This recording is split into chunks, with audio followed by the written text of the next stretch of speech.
The statements we're about to show you are from the Holy Quran, and is said to be the official, unchanged, pure word of God, revealed over 1400 years ago. Claiming to be the word of God is a heavy statement, and without proof, or if a single contradiction is found within the book, the apparent word of God will be proven false. So without further ado, let's put the book to the test. In the 23rd chapter, titled The Believers, from the 12th to the 14th verses, God is said to give a detailed description of how the human being is formed. It begins by saying, "We then placed him as a sperm drop in a place of settlement, firmly fixed. Then we made the drop into a alaqa." We will translate this word very soon. "And then we changed the alaqa into a lump. Then we made out of that lump into bones. And then we clothed the bones with flesh. Then we caused him to grow and come into being and attain the definitive human form."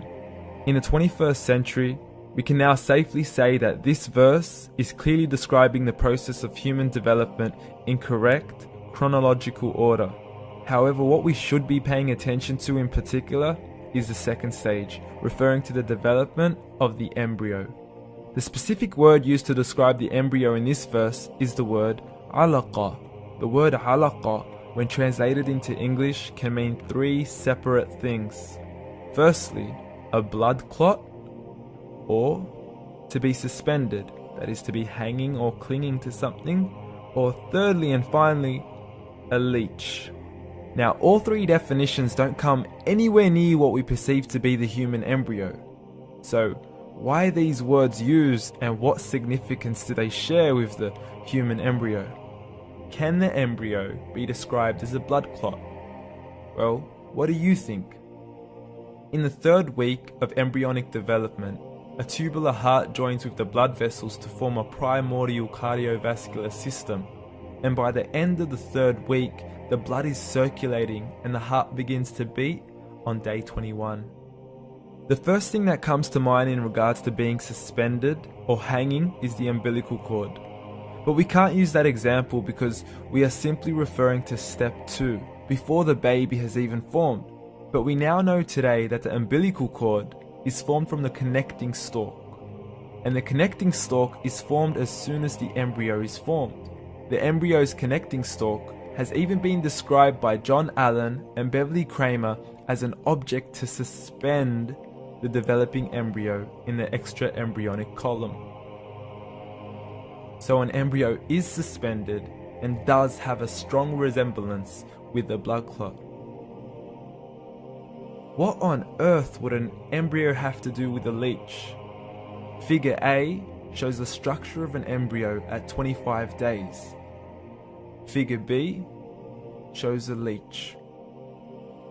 Now please note once again that the embryo in this stage is no greater than the size of a kernel of wheat. This is an X-ray of the embryo at 22 days. This is the internal structure of a leech. It's mind-blowing stuff, but you still haven't seen anything yet.